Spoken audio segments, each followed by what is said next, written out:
Israel mengklaim telah meraih kemenangan dalam perang yang berlangsung selama 12 hari. Namun, sebelum kita menerima klaim tersebut, penting untuk mempertimbangkan fakta-fakta yang ada. Di balik ledakan yang mengguncang dan propaganda yang disebarkan, terdapat realitas yang tidak dapat diabaikan. Kekuatan Israel ternyata tidak sekuat yang diperkirakan. Dengan meningkatnya jumlah korban jiwa dan luka, kerusakan infrastruktur sipil semakin meluas. Ekonomi mengalami kemerosotan, dan sistem pertahanan yang dikenal sebagai yang paling canggih di dunia menunjukkan tanda-tanda kelelahan. Iron Dome yang diandalkan untuk melindungi kota-kota tidak mampu memberikan perlindungan yang diharapkan, menimbulkan pertanyaan tentang keandalannya. Arrow 3 yang terlambat, sistem pertahanan andalan Israel jebol. Sekarang, yang menjadi pertanyaan adalah seberapa parah kekalahan Israel, bukan lagi siapa yang menang. Fakta-fakta ini sengaja disembunyikan oleh Israel dengan sangat rapi. Kita mulai dari mitos terbesar yang selama ini tak terkalahkan. Iron Dome, sistem pertahanan udara yang disebut-sebut paling kuat. Namun, perang 12 hari membongkar kenyataan lain yang tak terduga. Fakta yang memalukan adalah Iron Dome tidak sebaik yang dibesar-besarkan. Serangan besar-besaran Iran dengan drone dan rudal jelajah balistik yang datang serentak membuat sistem pertahanan Israel, mulai dari Iron Dome hingga Arrow, bekerja keras tapi tidak efektif. Fakta mengejutkan, ratusan rudal Iran tembus ke pertahanan Israel dan masih ada 243 rudal lain yang belum diluncurkan. Israel memilih menahan diri karena takut serangan besar-besaran dari Iran akan membuat sistem pertahanannya tidak mampu menahan dan berujung pada kekalahan besar. Kini, mitos kubah besi Israel terbongkar dan kenyataan pahit terungkap. Tidak ada pertahanan udara yang bisa memberikan jaminan perlindungan total. Israel kini sadar bahwa kelemahan mereka sudah terbuka. Serangan Iran menghancurkan hampir semua titik vital, termasuk infrastruktur publik yang kini porak-poranda. Di Tel Aviv, setidaknya 480 bangunan rusak dengan kerusakan berat di 5 lokasi berbeda. Selanjutnya, Ramat Gan juga terkena dampak parah dengan 237 bangunan di 3 lokasi hancur akibat serangan rudal.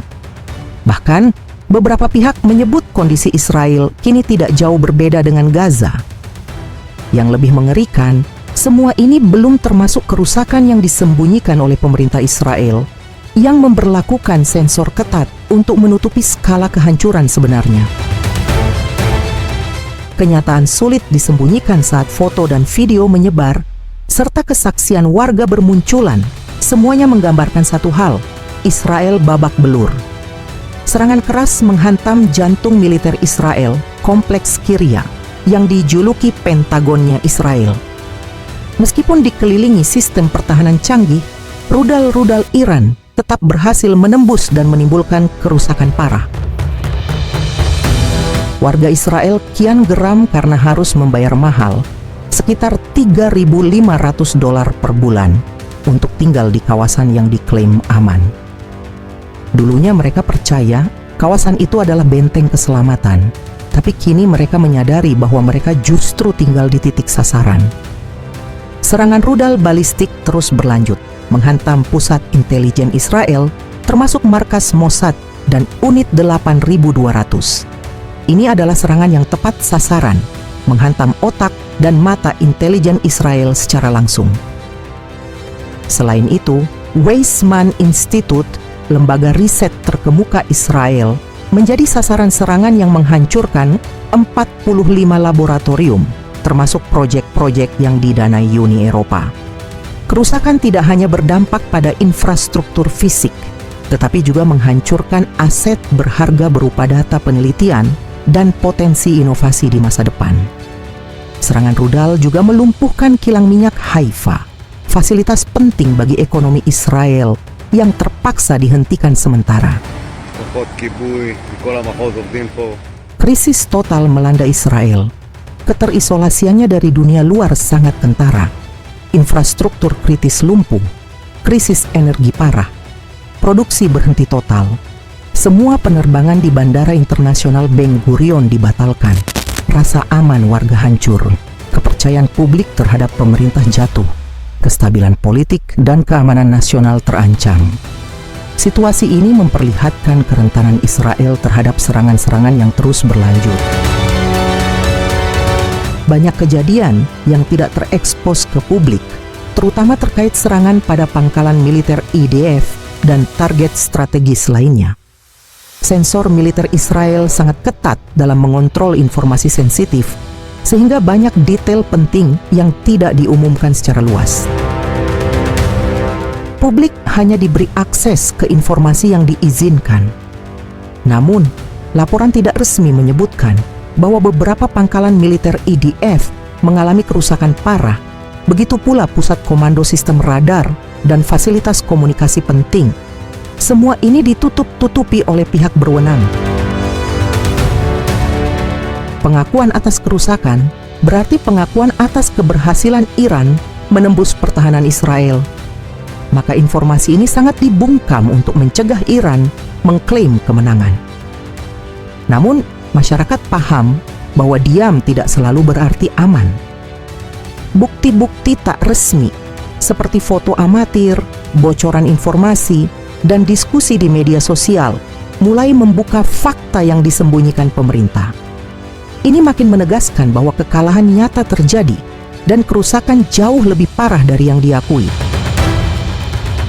Setiap kerusakan memiliki konsekuensi yang sangat mahal.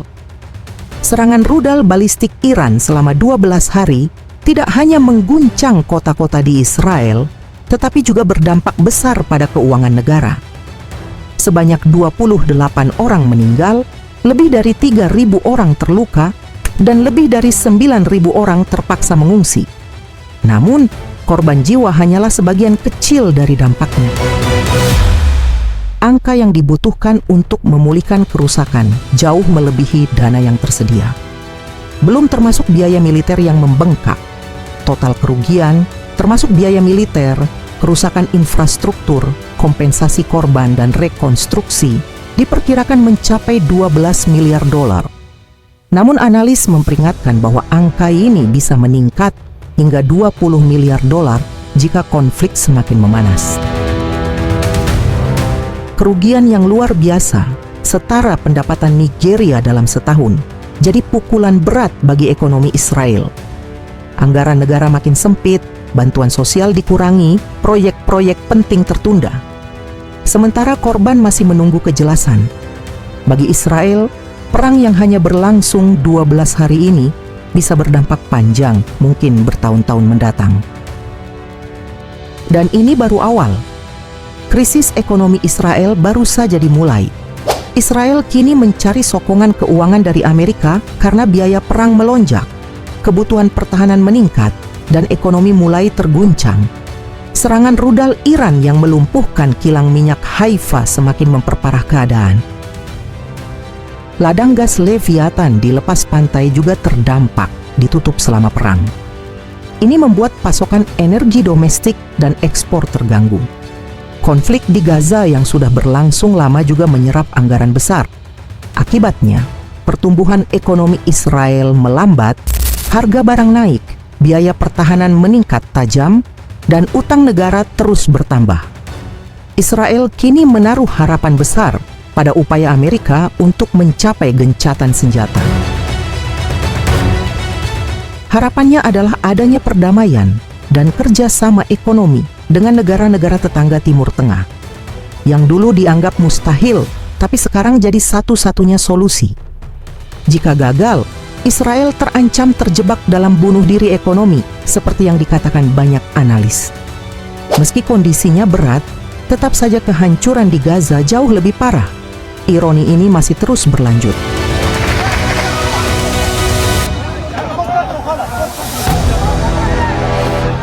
اطلق نار على المدنيين. الله اكبر.